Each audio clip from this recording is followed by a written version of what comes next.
Hello toi. Bienvenue au sein du podcast Moonlight Tarot. Un podcast pour arpenter ensemble les arcanes et leurs secrets. Explorer nos profondeurs à travers leurs reflets. Sous le clair de lune, je te propose de créer ensemble un refuge. Un espace pour cheminer sur la voie de notre intériorité. Un moment doux et intime. Un instant hors du temps.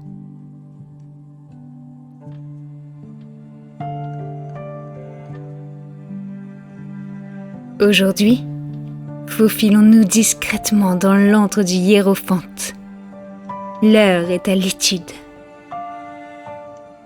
Au sein de cet espace, je te propose de vagabonder au fil des pages d'un livre dont les mots ont su effleurer mon cœur. Des mots qui sont aujourd'hui destinés au tien.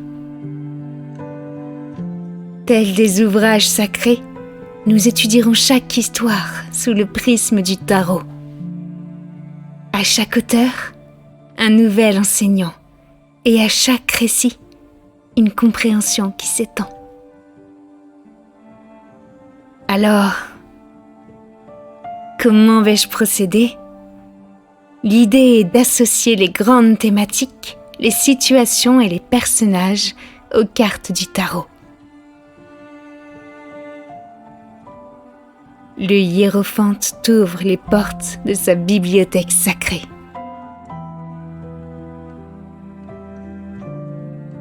Installe-toi confortablement.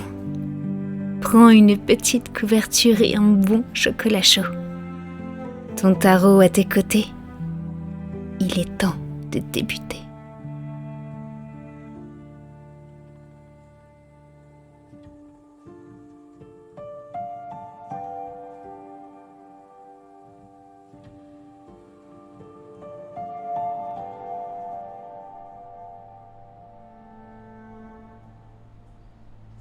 Aujourd'hui, on se retrouve pour vagabonder ensemble sur les routes de l'auteur Pierre Bottero, au sein de son roman Elana. Un univers empli de sagesse et de messages inspirants. Pierre Bottero a su, au travers de ses mots, frôler mon âme et mon cœur. Un auteur connecté, partageant sa connaissance et sa lumière en toute simplicité. Au sein de ce périple qu'il décrit avec tant de beauté, je me suis délectée de chaque pas entamé aux côtés de ces personnages. Le choisir a été une évidence. C'est pourquoi je suis très heureuse de te le présenter aujourd'hui au sein de ce podcast.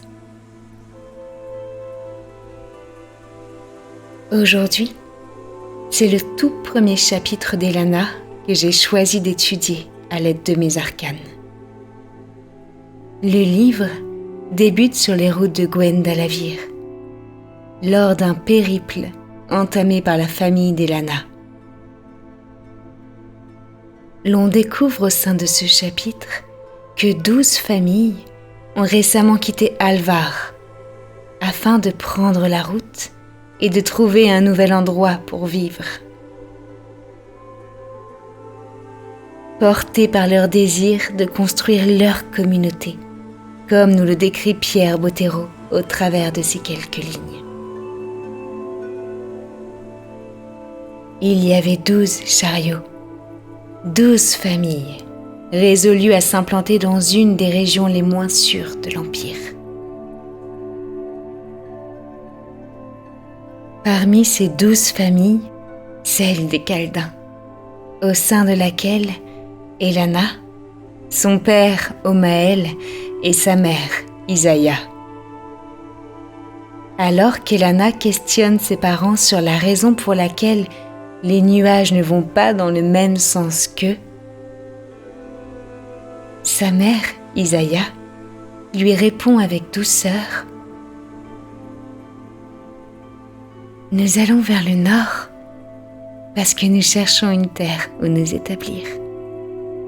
C'est notre rêve depuis des années. Et nous avons quitté Alfar pour le vivre. La carte que j'ai choisie pour illustrer la thématique du premier chapitre est celle du fou. Le fou, dans le tarot, c'est le début d'une nouvelle aventure, un nouveau départ vers l'inconnu.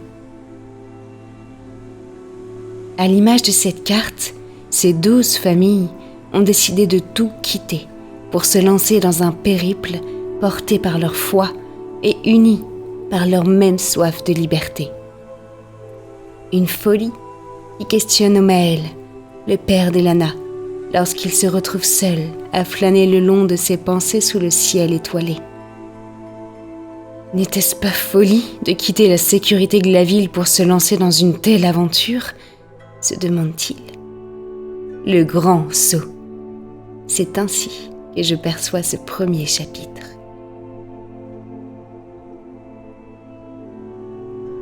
Au sein de ces premières pages, l'auteur nous permet de rencontrer 3 personnages colorés et attachants. Parmi ceux-ci, le père d'Elana, Omael Caldin. Un personnage que Pierre Bottero décrit ainsi. Un homme aux gestes tendres et rudes à la fois, une voix forte, plein d'assurance, solide, hardi et toujours de bonne humeur. Peu enclin aux explications, il s'emportait souvent, nous confie l'auteur.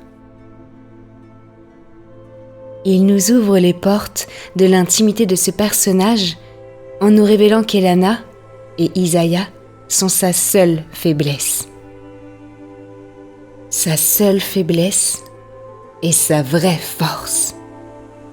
La carte qui, selon moi, résonne le plus avec Omael, ce passionné au cœur tendre, est celle du roi de bâton.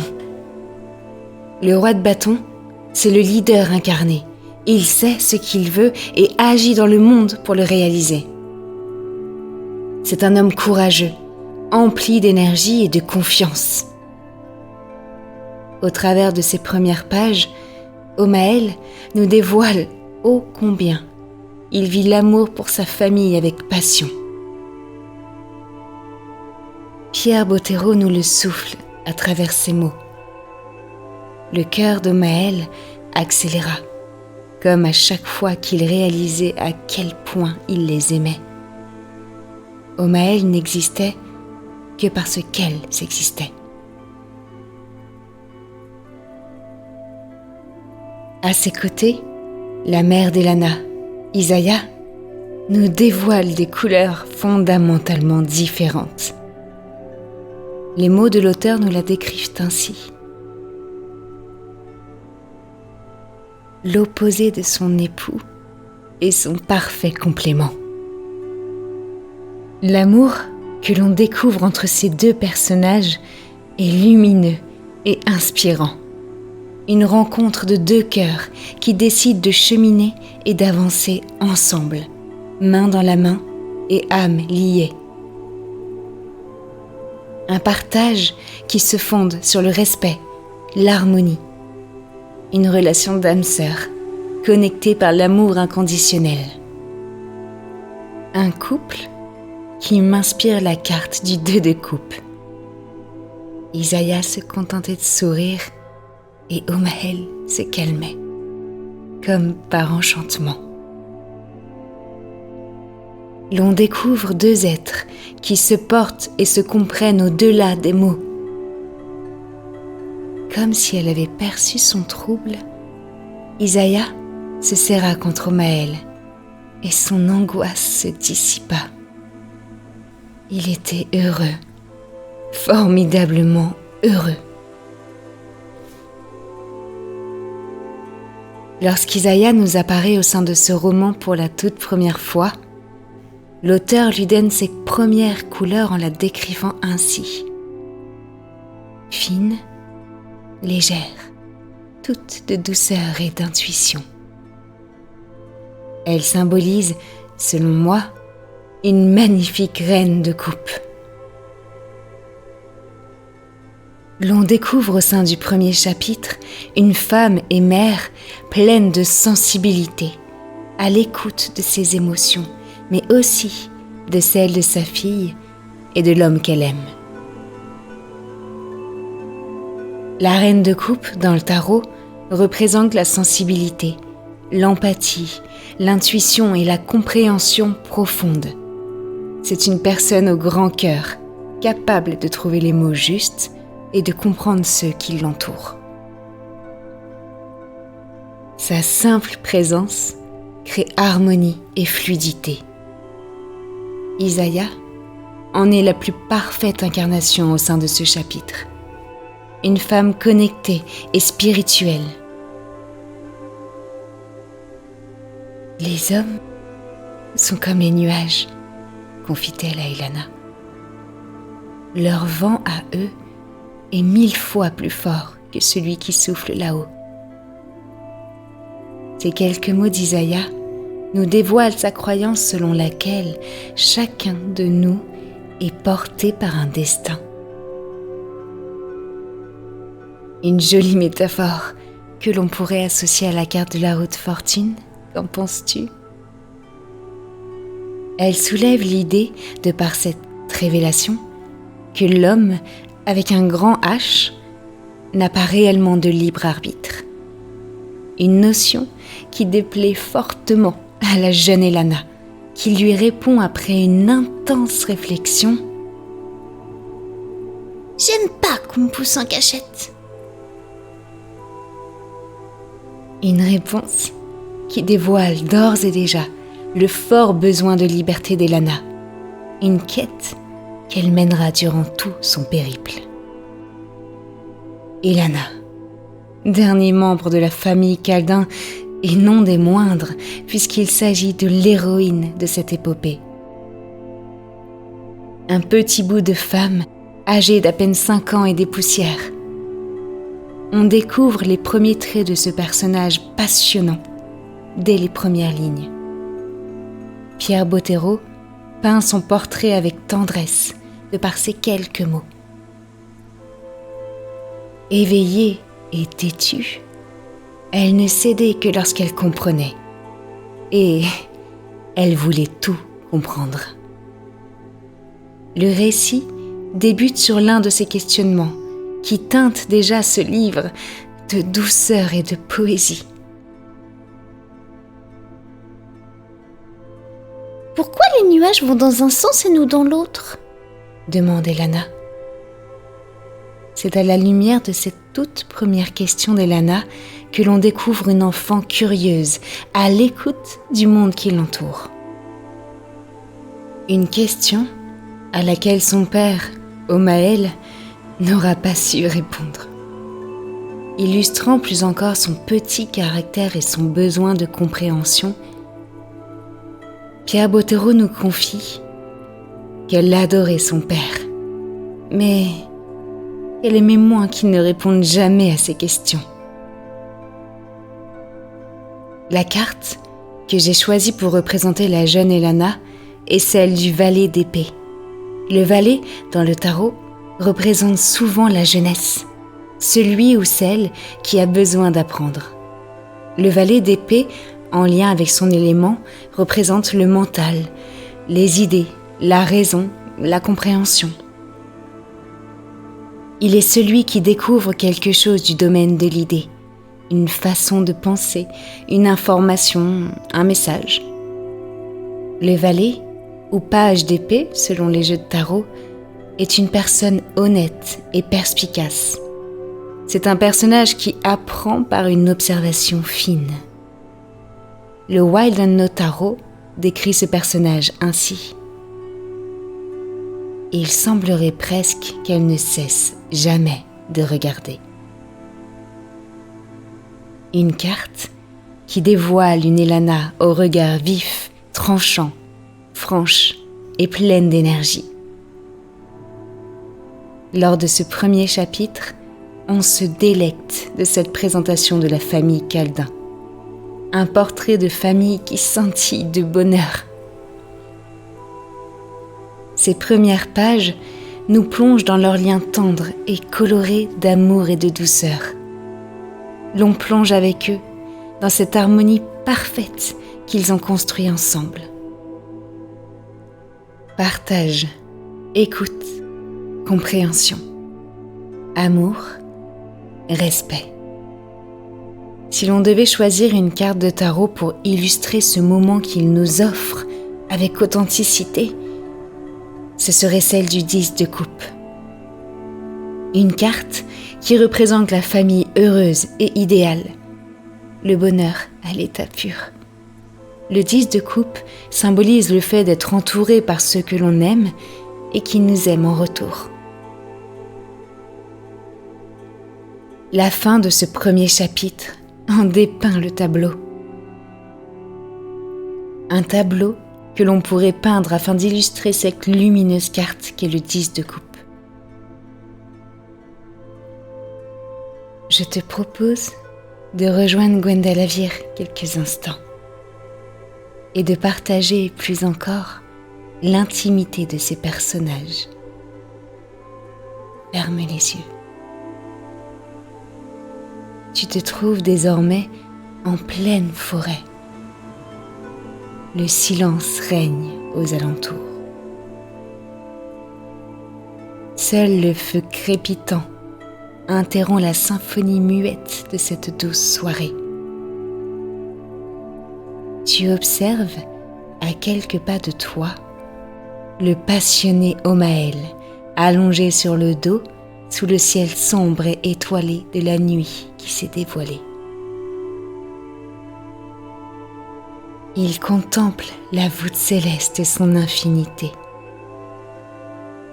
À ses côtés, la douce Isaiah, qui lui murmure « Elles sont si proches » en désignant les étoiles. On dirait qu'elles vont se poser près de nous. Tu crois que c'est possible? Les étoiles ne se posent jamais près des hommes, lui répond Omael. Sauf la plus belle d'entre elles, celle qui est maintenant ma femme. Omael se penche alors pour l'embrasser, lorsqu'une toute petite main l'attrape par l'épaule et le secoue avec détermination. C'est l'attachante et intrigante jeune Elana qui clôture ce premier chapitre et ce voyage en Gwendalavir en interrompant leur tendre baiser afin de poser une ultime question. Papa, et la réponse du savant, c'est quoi? Une question qui répond à une autre question et qui donne à elle seule le ton des ouvrages de Pierre Bottero et plus particulièrement de la saga Elana. Quelques mots que l'on retrouve dans chaque livre et qui démontrent l'ouverture d'esprit et la spiritualité de cet auteur. Une question dont je suis profondément tombée amoureuse. Je te la dévoile. Il y a deux réponses à ta question, comme à toutes les questions, celle du savant et celle du poète. Laquelle veux-tu entendre? Cette question est le parfait symbole de la carte de la tempérance. La tempérance représente l'équilibre, l'art de relier les contraires. Elle symbolise la voie du milieu, celle qui permet de trouver en soi le calme et la paix intérieure. L'harmonie, une énergie et une quête portée par les marches sombres que tu découvriras plus encore si tu décides de plonger au sein de cet univers. Je t'y invite fortement. Sur la carte d'origine du tarot Rider-Waite est dessiné un ange qui maintient l'équilibre entre les deux mondes matériel et spirituel. Un symbole fort qui porte les couleurs de l'œuvre de Pierre Bottero.